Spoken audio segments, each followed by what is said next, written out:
The text message came through at 10:47 p.m. on a Thursday in October. 3 words. Dad, we're engaged. I stared at my phone in the library of my Charleston home, the bourbon in my glass suddenly tasting bitter. 4 months. They'd known each other for 4 months. But I'm getting ahead of myself. Let me start from the beginning, because what happened 3 weeks after that text message would change everything. My name is Alexander Hartley, and at 62 years old, I'd built and sold 2 software companies before most people figure out what they want to do with their lives. After my wife Caroline died 6 years ago, I'd poured everything into one thing, my son Lucas. He was 30, brilliant, an architect making a name for himself designing sustainable homes along the Carolina coast. Independent, thoughtful, level-headed, or so I thought. It started in June.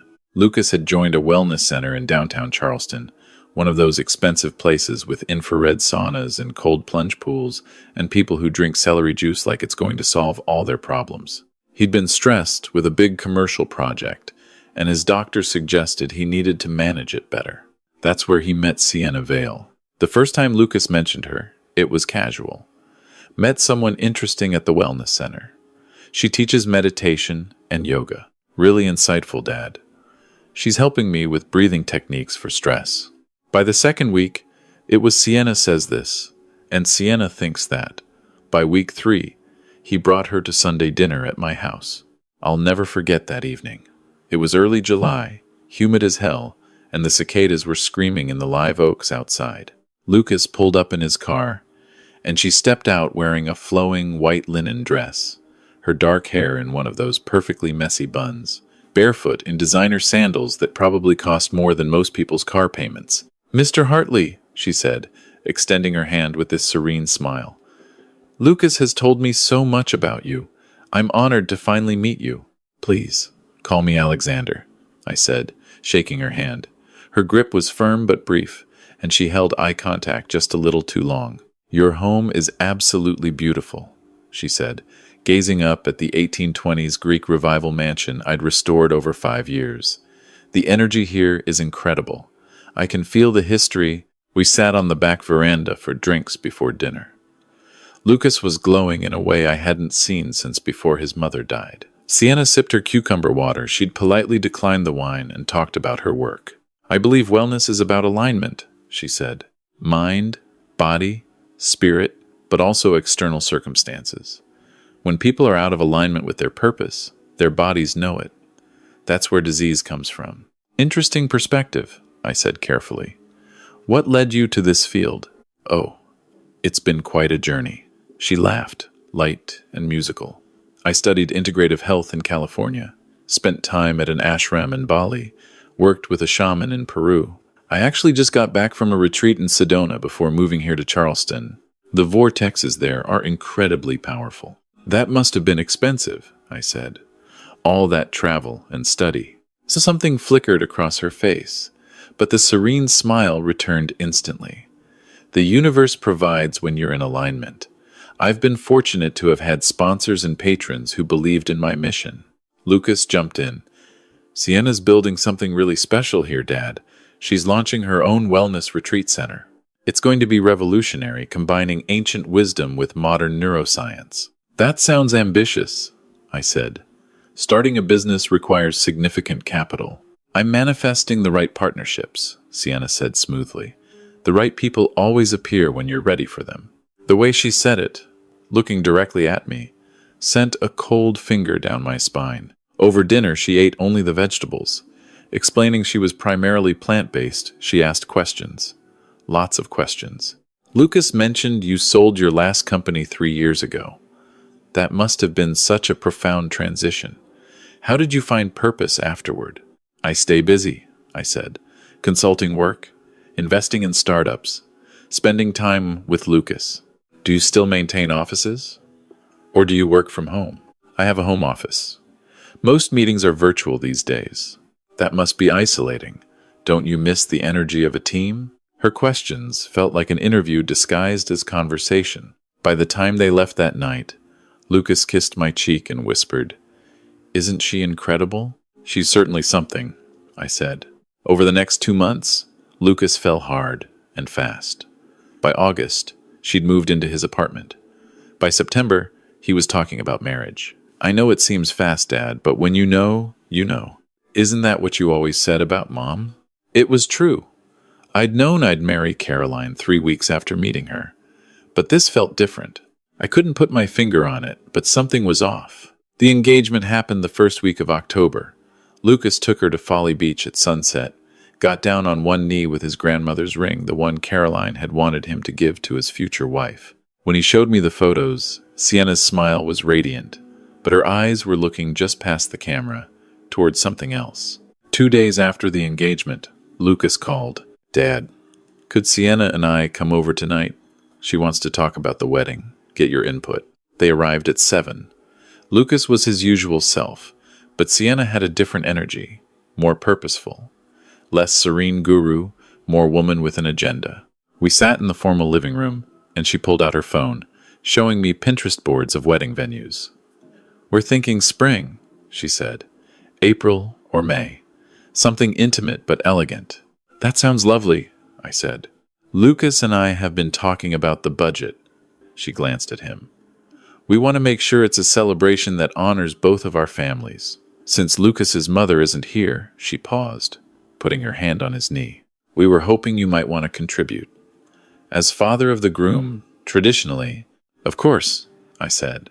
What are you thinking? Well, we're looking at venues in the 40 to 60,000 range. Then there's catering, flowers, photography, my dress. She ticked items off on her fingers. We're estimating around $150 for the whole event, $150,000. Lucas's eyes widened slightly. Clearly, this was news to him too. That's quite an investment for one day, I said carefully. A wedding isn't just a day, Alexander. It's the foundation of a marriage. It's about setting the right energy for our future together. She leaned forward. And honestly, we were also hoping to discuss housing. Lucas's apartment is wonderful, but it's not practical for starting a family.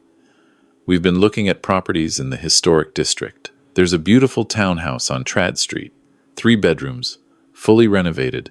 It's $1.2 million, but with your connections in real estate investment. Lucas looked uncomfortable. Sienna, we talked about waiting on the house discussion. Why wait? She said, turning to him with that smile. Your father wants you to be happy, to be settled. Don't you, Alexander? I want Lucas to build his life on his own terms, I said, the way I had to. Her smile tightened. Of course, I just thought. Family helping family. Isn't that what family does? After they left, I sat in my library for a long time. Caroline's photo on my desk looked back at me. What do I do? I asked her picture. He's in love. Maybe I'm being paranoid, but I couldn't shake it. So the next morning, I called Richard Porter, an old friend who'd retired from the FBI and now ran a private investigation firm. Rich, I need you to look into someone. Quietly. Who are we talking about? My son's fiancée, Sienna Vale. She says she's a wellness coach, moved here from California by way of Sedona, claims she studied at an ashram in Bali, worked with shamans in Peru. You don't believe her? I don't know what I believe.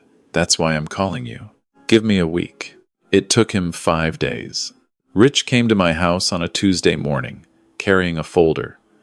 His face was grim. You're going to want to sit down for this, he said. We went into my office. He laid out the documents, one by one. Sienna Vale isn't her real name.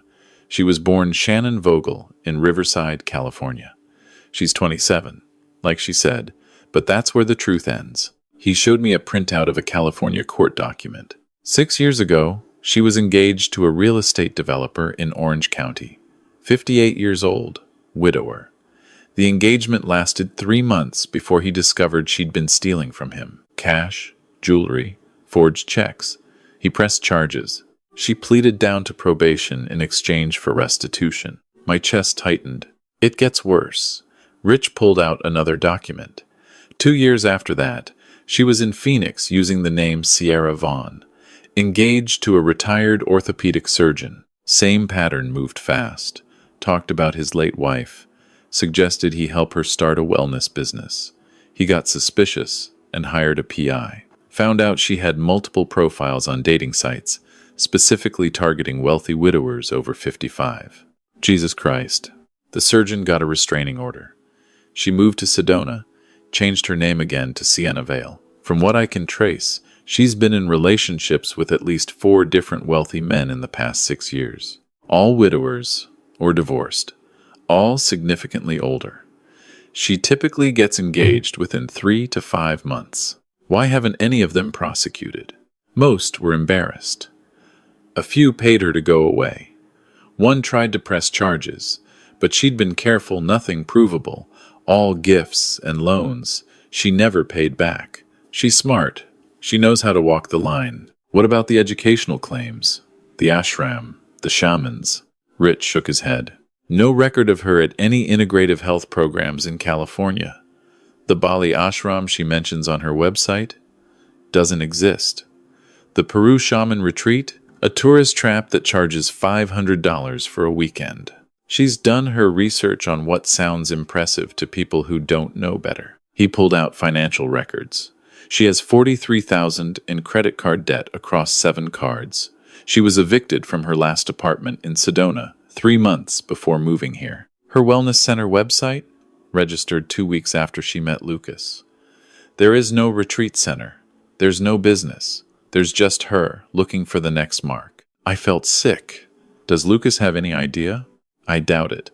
She's good at this, Alexander. She studies her targets. Your wife passed 6 years ago. Lucas is your only child. You're wealthy, connected, and you have a close relationship with your son. To her, you're a perfect target. And Lucas is the way in. He's not a target. He's a person. He loves her. I know. I'm sorry. Rich put his hand on my shoulder. What are you going to do? I need to tell him. He's not going to believe you. People in love never do.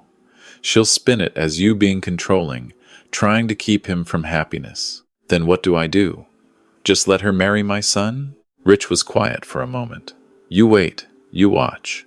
And when she makes her move, because she will, you be ready. What kind of move? She's been at this for 6 years. She's refined her process. At some point, she's going to want a bigger payday than a wedding budget. My guess? She'll create a crisis. Something that requires immediate money. Or she'll try to get herself added to accounts, properties. Or he paused. She'll try to cut you out of the picture entirely. How? Turn Lucas against you. Make him choose between you and her. Once you're isolated, she has full access. I called Lucas that night. Son, we need to talk. Can you come over tomorrow? Alone. Is everything okay? I need to discuss something important with you. About Sienna. The next day, he arrived with his jaw set. Dad, if this is about the wedding budget, it's not about money. Sit down. I showed him everything. The court records, the multiple identities, the pattern, the financial records. He looked at each document, his face going from confused to pale to red. Where did you get this? His voice was shaking. I had her investigated. You had my fiancée investigated? He stood up. Do you hear yourself? You hired someone to dig into the woman I love because what, Dad? Because she asked about wedding budgets? Because she wants us to have a nice home? Lucas, look at the evidence. Evidence? This is a witch hunt. She was young. She made mistakes. People grow. People change. The engagement that fell through, she told me about that. The guy was abusive. He stole from her and then framed her for it. And the other 3 engagements to wealthy widowers? She's dated people. So what? She has a type, successful, mature men. That's not a crime. Son, please. No.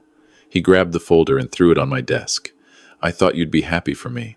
I finally found someone who makes me feel alive again after Mom died. But you can't handle that, can you?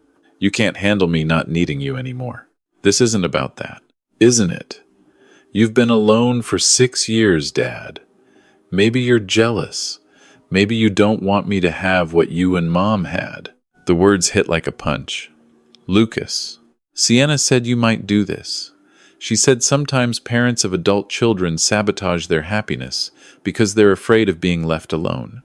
I told her you weren't like that, but I guess she was right. She said that? When?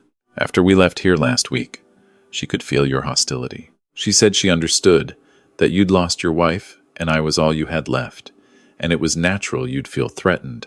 My God. She'd been setting this up, planting seeds for exactly this moment. Lucas, please just think about this. I'm done thinking. I'm done listening to you trash the woman I love. We're getting married in April, with or without your blessing. He stormed out. The door slam echoed through the house. For the next 2 weeks, Lucas wouldn't return my calls.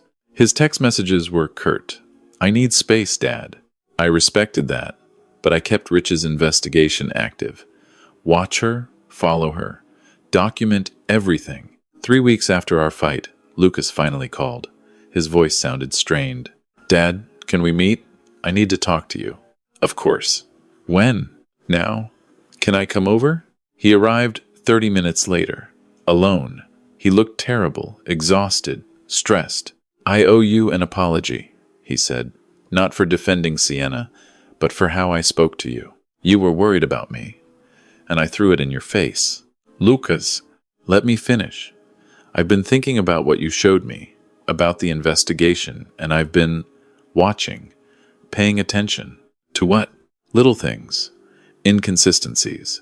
She told me she was having lunch with a friend from her wellness community last week, but I saw a calendar notification on her phone before she cleared it.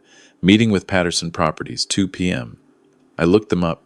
They're a luxury real estate development firm. Did you ask her about it? She said it was for potential retreat center locations. But then last night, we were talking about the wedding, and she brought up the idea of me asking you for a loan instead of a gift. Said it would be better for tax purposes if we structured it as a loan that we'd pay back. But Dad, I'm an architect. I understand basic finance. That made no sense. What did you say? I changed the subject, but I started thinking about everything. How fast we moved. How much she talks about your resources, your connections, your estate. And then I remembered something. What? The second time she came here for dinner, I was in the bathroom. When I came back, she was coming out of the hallway by your office. She said she'd gotten turned around looking for the powder room. But Dad, your office is clearly marked, and the powder room is on the other side of the house. My blood ran cold. You think she was looking around? I don't know. Maybe I'm being paranoid now. Maybe you got in my head. Or maybe I was right. Lucas rubbed his face. I don't want to believe it. I love her, but I can't shake this feeling now that I'm a chess piece. Like she's playing a game and I'm too stupid to see the board. You're not stupid. You're in love. She's a professional, Lucas. She's been doing this for years. What do I do? I thought about Rich's advice. Wait for her move. You said she wants me to give you a loan? She's been mentioning it more. Says we should sit down with you, all three of us, to discuss financial partnership for the wedding and house. Tell her I'll meet with you both. This Saturday. Here at my house. Why? Because I want to hear her full pitch. I want to understand what she's really after. And then what? Then we'll know. Saturday came. Lucas and Sienna arrived at 2 in the afternoon. I'd spent the morning setting up. In my office, hidden behind the bookshelf, I'd installed a small video camera. On my desk, my phone was positioned to record audio, and Rich Porter was upstairs in the guest room, listening through a wireless earpiece I wore, disguised as a hearing aid. We met in my office. Sienna wore a cream-colored suit, her hair pulled back, every inch the serious businesswoman. Gone was the flowing guru in linen. Alexander, thank you for making time for this. She sat down across from my desk, Lucas beside her. She pulled out a leather folder. Lucas and I have been doing a lot of planning, and we wanted to present you with a comprehensive proposal for our future. I'm listening. She opened the folder, showing me printed documents. As you know, we're planning an April wedding. We've refined our budget to $175,000. We'd like to structure this as a loan from you to Lucas, to be repaid over 10 years at 2% interest. Why a loan instead of a gift? It maintains Lucas's independence and dignity. He's not asking for a handout. This is a business arrangement. I see. What else? For housing, we've identified the Trad Street property. We're proposing that you purchase the property as an investment and we'll rent from you initially with an option to buy in 3 years. This gives you an income-producing asset while allowing us to live in a home appropriate for starting a family. Lucas shifted uncomfortably. We hadn't discussed children at all. And there's one more element. She pulled out another document. Given that we'll be family, and given your age. My age? You're 62, Alexander. You've had a wonderful life, built incredible success. But you're entering a phase where estate planning becomes critical. We'd like to propose that you consider setting up a family trust, with Lucas as the primary beneficiary. This would provide tax advantages and ensure that your legacy is protected. There it was, the real play. You want me to put my assets into a trust that Lucas controls? That you both control, initially. But eventually, yes. Isn't that natural? He's your only heir, and you'd be his wife. Exactly. Family helping family. She smiled. Together, we could do so much good. Lucas has told me about your interest in sustainable architecture. Imagine if we combine that with my wellness platform. We could create retreats that are architectural showcases and healing centers. With your investment, how much investment? Initially, $2 million would allow us to purchase land, begin construction, and launch a comprehensive marketing campaign. $2 million. Lucas looked like he might be sick. I leaned back in my chair. That's quite a proposal, Sienna. Or should I say Shannon? Her face froze. Excuse me? Shannon Vogel. Born in Riverside, California. Court records from Orange County regarding theft and forgery. Ring any bells? The serene mask cracked. I don't know what you're talking about. Really?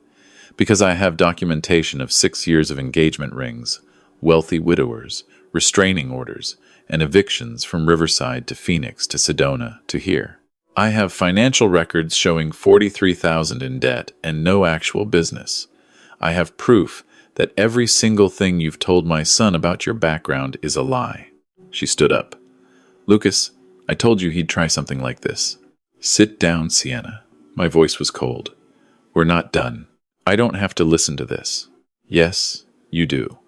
Because here's what's going to happen. You're going to sit back down, and you're going to tell my son the truth. All of it. Or I'm going to call the Charleston Police Department right now and file a report for attempted fraud and extortion. Extortion? She laughed, but it sounded shrill. I haven't extorted anything.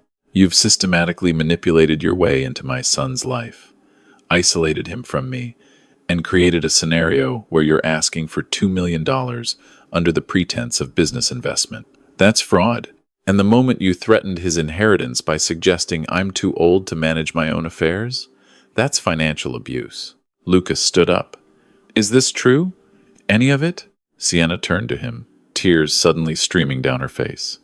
Lucas, baby, he's twisting everything. Yes, I made mistakes when I was younger. I was in a bad situation. I was desperate, but I've changed. Everything I've done has been for us. Stop. Lucas's voice was shaking. Stop lying. Just stop. I'm not lying. You told me you'd never been engaged before. You said I was your first real love. You said you'd studied in Bali and Peru. Were any of those things true? She opened her mouth, closed it. The tears were still falling, but behind them I could see her calculating. Lucas, she said softly, people do what they have to do to survive. I came from nothing. No family, no money, no options. I learned how to create opportunities. Yes, I've dated wealthy men. Yes, I've accepted help from them. But I never pretended to feel something I didn't. I care about you. I love you. You love what I can give you. No. Did you ever even want to marry me? Or was I just the pathway to him? He pointed at me. She didn't answer. Lucas took off the engagement ring, his grandmother's ring, from her finger. She tried to pull away, but he held her hand firmly and slid it off. Get out, he said quietly. Lucas, please, get out of my house, out of my life. No. She looked at me, and for a second, the mask dropped completely. Her eyes were cold, calculating, furious. You think you've won? She said to me. You're going to die a lonely old man while your son resents you for destroying his chance at happiness. I think I'll take that risk, I said. Leave, now. And if you ever contact my son again, I will make sure every wealthy widower from here to California knows exactly who you are and what you do. She grabbed her folder and walked out. The door slammed. Lucas stood there, the ring in his palm, tears running down his face. I'm so sorry, son, I said. You were right. You were right the whole time, and I called you jealous, said you were trying to ruin my life. You were in love. She's very good at what she does. I feel like such an idiot. You're not. You're someone with a good heart who wanted to believe the best in someone. That's not a weakness. He collapsed into the chair, putting his head in his hands. How did you know? From the beginning, what tipped you off? The questions. She asked too many, too soon. People who are genuinely interested in you don't interview you about your assets in the first conversation. And the timeline, 4 months from meeting to engagement, with marriage talk within weeks. Real love can happen fast, but real people take time to build actual trust. Mom and you got engaged after 3 weeks. We did, but your mother never asked about my finances, never suggested I invest in anything, never talked about my estate or tried to position herself between me and my family. The difference isn't the timeline, it's the motives. Lucas wiped his eyes. I told her things about you, about Mom, personal things, and she used them, didn't she, to know how to play us? Yes. God. I gave her Mom's ring. He looked at the diamond in his hand. I can't believe I almost... But you didn't. You saw the truth in time. We sat there for a while. Finally, Lucas said, what happens now? Now?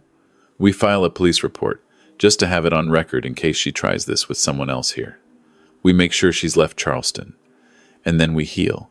Do you think I'll ever trust anyone again? Yes, because you're too good not to. You just have a better sense now of what real love looks like versus manipulation. That's not a bad lesson, even though it hurts like hell to learn it. The police report was filed on Monday. Rich Porter's investigation report was attached, documenting the pattern of fraud across multiple states. The detective said they'd add it to a growing file. Apparently, Sienna was already on their radar after a complaint from another man in Charleston she'd been consulting with about investing in her wellness center. By Wednesday, Rich confirmed she'd left town. Her apartment was cleared out, her phone disconnected. Lucas moved back to Sunday dinners. The first few were quiet, heavy with what-ifs and might-have-beens. But slowly, the weight lifted. One Sunday in November, over bourbon on the veranda, he said, I never thanked you. For what? For not saying, I told you so. For not making me feel worse than I already did. For protecting me even when I hated you for it. That's what fathers do. Not all of them. He swirled his drink. I've been thinking about Mom a lot. About what she'd say about all this. What do you think she'd say? She'd probably say I was an idiot for not seeing it sooner. He smiled. But she'd also say, I was lucky to have you watching out for me. She'd be proud of you for walking away when you realize the truth. That takes strength. You know what the crazy thing is? I'm actually grateful it happened. Grateful? It made me realize what I really want. Not some fantasy of perfect love with someone who seems too good to be true, but something real, messy and complicated and honest, like what you and Mom had. Your mother and I had plenty of messy and complicated, but you had honest. That's the part that matters. We sat there as the sun set over the harbor, the lights of Charleston starting to glow in the distance. Dad, Lucas said after a while.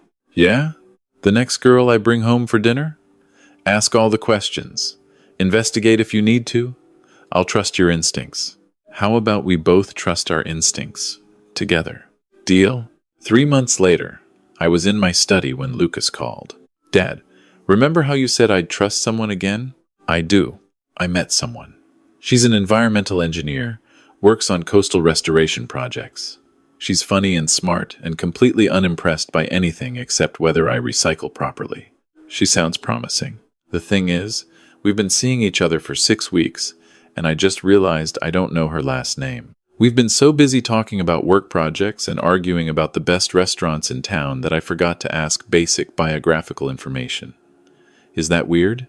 I smiled. No, son. That's actually a very good sign. Think you'd want to meet her? No pressure. Casual Sunday dinner? I'd like that. Cool. Her name is Meredith, by the way. And Dad? She drives a beat-up Toyota and tried to split the check on our first date. I think you're going to like her. I think I will too. After we hung up, I looked at Caroline's photo on my desk. He's going to be okay, I told her. We both are. The late afternoon light slanted through the windows, warm and golden. In the distance, I could hear the bells from street. Michael's church, the same bells that had been ringing in Charleston for more than 200 years. Some things change. Some things endure. Family endures. Trust, once broken, can rebuild stronger.